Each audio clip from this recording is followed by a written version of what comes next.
ನೀವು ಒಳ್ಳೆಯವರಾಗಿದ್ದು ದೇವರ ಭಕ್ತರಾಗಿದ್ರು ಕೂಡ ನೀವು ಇಷ್ಟ ಪಡೋರನ್ನ ಮತ್ತು ನೀವು ಇಷ್ಟ ಪಡೋದನ್ನ ದೇವರು ಯಾಕೆ ನಿಮ್ಮಿಂದ ದೂರ ಮಾಡ್ತಾನೆ ಗೊತ್ತಾ? ಇದೇ ಪ್ರಶ್ನೆಯನ್ನ ಒಮ್ಮೆ ಅರ್ಜುನ ಶ್ರೀಕೃಷ್ಣನಿಗೆ ಕೇಳ್ತಾನೆ, ಪ್ರಭು ನೀವು ಪ್ರೀತಿಸುವಂತ ವ್ಯಕ್ತಿಗಳಿಗೆ ನೀವೇನ್ ಮಾಡ್ತೀರಾ ಅಂತ. ಆಗ ಶ್ರೀಕೃಷ್ಣ ಹೇಳ್ತಾರಂತೆ, ಕರೋಮಿ ಬಂಧು ವಿಚ್ಛೇದಂ, ಅಂದ್ರೆ ನಾನು ಯಾರನ್ನ ಪ್ರೀತಿಸ್ತೀನೋ ಅವರ ಬಂಧುಗಳನ್ನ ಮತ್ತು ಸ್ನೇಹಿತರನ್ನ ಅವರಿಂದ ದೂರ ಮಾಡ್ಬಿಡ್ತೀನಿ ಅಂತ. ಸೊ ಯಾವಾಗ ಅವರು ಒಂದಷ್ಟು ಸಂಬಂಧಗಳನ್ನ ಕಳ್ಕೊಂತಾರೋ ಆಗ ಅವ್ರಿಗೆ ಅನ್ಸುತ್ತೆ, ಹೋಗಿದ್ದು ಬರೀ ಸಂಬಂಧಗಳಲ್ವಾ, ನನ್ನ ಹತ್ರ ದುಡ್ಡಿದೆ ಬಿಡು ಅಂತ. ಆಗ ಶ್ರೀಕೃಷ್ಣರು ಮುಂದುವರೆದು ಹೇಳ್ತಾರಂತೆ, ಹರೀಶೇ ತದ್ಧನಂ ಸನೆ, ಅಂದ್ರೆ ನಾನು ಅವ್ರ ಹತ್ರ ಇರುವಂತಹ ದುಡ್ಡು ಮತ್ತು ಸಂಪತ್ತನ್ನು ಕೂಡ ನಿಧಾನವಾಗಿ ಕಿತ್ಕೋತೀನಿ. ಅವ್ರಿಗೆ ಯಾವಾಗ ಇರುವುದೆಲ್ಲವೂ ಕೂಡ ಶೂನ್ಯ ಅನ್ಸುತ್ತೋ ಆಗ ಅವರು ನನ್ನ ಪಾದಗಳಿಗೆ ಬಂದು ಅರ್ಪಿತರಾಗ್ತಾರೆ. ಅವರು ಒಮ್ಮೆ ನನ್ನ ಮುಂದೆ ಬಂದು ನೀನೇ ಎಲ್ಲ ಅಂತ ಒಮ್ಮೆ ಶರಣಾದ ಮೇಲೆ ನಾನು ಚಾರ್ಜ್ ತಗೊಂತೀನಿ, ಆಮೇಲೆ ಅವನು ಬಯಸಿದ್ದೆಲ್ಲವನ್ನು ಕೂಡ ನಾನು ಕೊಡ್ತೀನಿ ಅಂತ. ಸೊ ಜೀವನದಲ್ಲಿ ಒಳ್ಳೆಯವರಿಗೆ ಮೊದಲು ದೇವರು ಕಷ್ಟಗಳನ್ನ ಕೊಡ್ತಾನೆ, ಎಲ್ಲವನ್ನು ಕೂಡ ಕಿತ್ಕೋತಾನೆ, ಅವ್ರನ್ನ ಪರೀಕ್ಷೆ ಮಾಡ್ತಾನೆ. ಜೀವನದ ಪರೀಕ್ಷೆಯಲ್ಲಿ ಅವನೊಮ್ಮೆ ನಿಯತ್ತಾಗಿ ಗೆದ್ದು ತೋರಿಸಿದ್ರೆ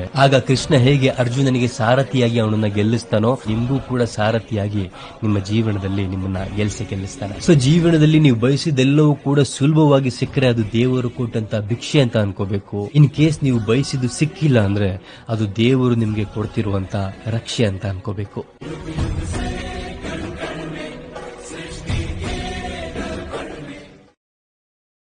Download ShareChat.